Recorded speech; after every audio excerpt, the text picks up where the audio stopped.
ആദില പറഞ്ഞ കാര്യങ്ങളെക്കുറിച്ചൊക്കെ ഷാനവാസ് പറയാണ്. അവരെന്തിനാണ് ഇങ്ങനത്തെ ഒരു കാര്യം അക്ബറിനെ മാനിപ്പുലേറ്റ് ചെയ്തിട്ടാണ് നമ്മൾ മാനിപ്പുലേറ്റ് ചെയ്തിട്ടാണ് ആദില അക്ബറിനോട് മിണ്ടാതിരുന്നെന്നുള്ള റീസൺ അവരെന്തുകൊണ്ട് പറഞ്ഞു.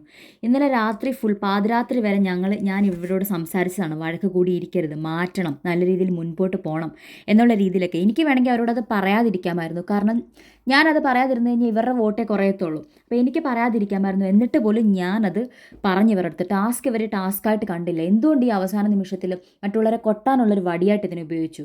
അങ്ങനത്തുള്ള മൊമെൻറ്റ്സ് ഒക്കെ ഇഷ്ടംപോലെ ഇതിന് മുൻപേ ബിഗ് ബോസ് കൊടുത്തിട്ടുണ്ട്.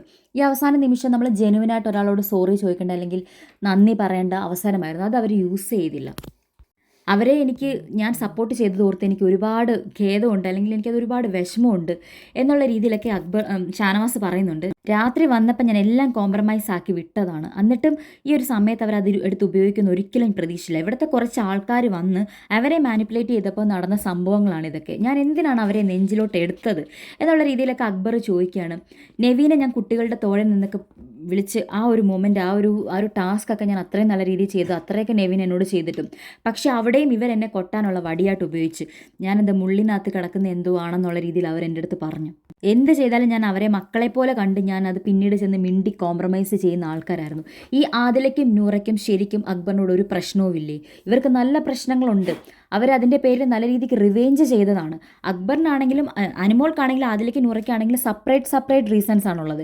പക്ഷേ അത് അനുമോളുടെ തലയിൽ മാത്രം വെച്ച് കൊടുത്ത് അല്ലെങ്കിൽ അനുമോൾ മാനിപ്പുലേറ്റ് ചെയ്തിട്ടാണ് അക്ബറിനോട് ആദിലയ്ക്ക് നൂറയ്ക്കും പ്രശ്നം വന്നത് എന്നുള്ള രീതിയിൽ പറഞ്ഞതാണ്. ഇപ്പം റെന പറയുന്നുണ്ട് അത് എൻ്റെ അടുത്തും ആദില നൂറ പറഞ്ഞിട്ടുണ്ട് അവർക്ക് അക്ബറിൻ്റെ അടുത്ത് പ്രശ്നമുണ്ടെന്ന്. പക്ഷേ അവരിപ്പോൾ ഈ നിമിഷം പറയുകയാണ് അനുമോൾ മാനിപ്പുലേറ്റ് ചെയ്തതുകൊണ്ടാണ് അക്ബർക്കയോട് അവർക്ക് ദേഷ്യം വന്നതെന്ന്. ഒരു മൊമെൻറ്റിൽ ആദില ജിസേൽ എന്നിവരൊക്കെ ഔട്ടായി പോകുന്ന സമയത്ത് ജിസേൽ തിരിച്ചു വരുമെന്ന് എല്ലാവരും കരുതി. പക്ഷേ തിരിച്ചു വന്നത് ആദിലയാണ്. ആ ടൈമിൽ നൂറ അക്ബറിനെ കെട്ടിപ്പിടിച്ച് കരഞ്ഞു. ആ കരഞ്ഞതിന് ശേഷം ആദില വന്ന സന്തോഷത്തിൽ കുറച്ചു നേരം കഴിഞ്ഞ് നൂറ മാറിയിരുന്ന് പറഞ്ഞു, ആ വൃത്തികെട്ട മനുഷ്യനെ ഞാൻ എന്തിനാണ് കെട്ടിപ്പിടിച്ച് കരഞ്ഞത്? അങ്ങനത്തെ ഒരു മനുഷ്യനെ ഞാൻ ഒരിക്കലും അത് ചെയ്യരുതായിരുന്നു. അയാളെ എനിക്ക് ഇഷ്ടമല്ല, അയാളോട് എനിക്ക് വെറുപ്പാണെന്നാണ് നൂറ പറഞ്ഞത്. ഇതൊക്കെ ആദിലയുടെ നൂറയുടെ മനസ്സിലുള്ള അക്ബറിനോടുള്ള ദേഷ്യമാണ്. പക്ഷേ ഇപ്പോൾ അതൊക്കെ മാറിയിട്ട് അവരോട് മിണ്ടിക്കഴിഞ്ഞപ്പോൾ പറയാണ് മറ്റുള്ളവർ മാനിപ്പുലേറ്റ് ചെയ്തിട്ടാണ് ഞാൻ അക്ബറിനോട് ദേഷ്യപ്പെട്ടതെന്ന്. അവർക്ക് വന്ന നാളെ തൊട്ട് അക്ബറിൻ്റെ അടുത്ത് പ്രശ്നമുണ്ട്. ഈ ഫാമിലി വീക്കിൽ ദിയാസന ആണ് വരുന്നത്, നിങ്ങൾക്ക് വരാൻ ആരുമില്ല എന്നുള്ള രീതിയിലൊക്കെ അക്ബർ പറഞ്ഞ സമയത്ത് എൻ്റെ പച്ചമാംസത്തിൽ കുത്തിയിറക്കുന്ന വേദനയായിരുന്നു എന്നുള്ള രീതിയിൽ ആദില സംസാരിച്ചതാണ്. അന്ന് ആദിലയ്ക്കുണ്ടായ മാനസിക വിഷമവും അക്ബറിനോടുള്ള ദേഷ്യവും റിവെഞ്ചും ഒക്കെ അവൾ സംസാരിച്ചത് എൻ്റെ അടുത്താണ്. പക്ഷേ ഇതെല്ലാം അവൾ മറന്നു. ഈ ഒരു മൊമെൻറ്റിൽ അക്ബറിനോട് മിണ്ടിക്കഴിഞ്ഞപ്പം അത് മറ്റുള്ളവർ അല്ലെങ്കിൽ അനുമോൾ ഞാനോ മാനിപ്പുലേറ്റ് ചെയ്തിട്ടാണ് അക്ബറിനോട് അവൾക്ക് ദേഷ്യമുണ്ടായതെന്നുള്ള രീതിയിൽ അവൾ സംസാരിച്ചത് വളരെ മോശമായെന്ന് ഷാനവാസ് പറയും.